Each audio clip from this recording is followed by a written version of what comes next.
Tak mnohí znalci alebo fanúšikovia už vedia, blíži sa na točňu rušeň Zelený Anton, vyzdobený ihličným a chvojkami.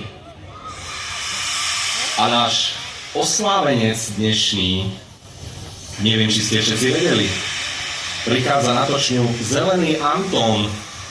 Vítaj, 486 007, špeciálne vyzdobený nielen kvôli svojmu dnešnému sviatku, meninovému, ale aj kvôli tomu, že oslavuje 90 rokov prevádzky.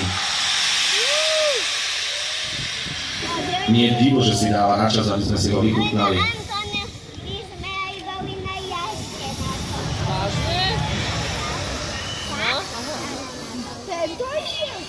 Na točňu ešte raz prichádza meninový oslávenec a tiež narodeninový 90-ročný rušeň 486 007 Zelený Anton.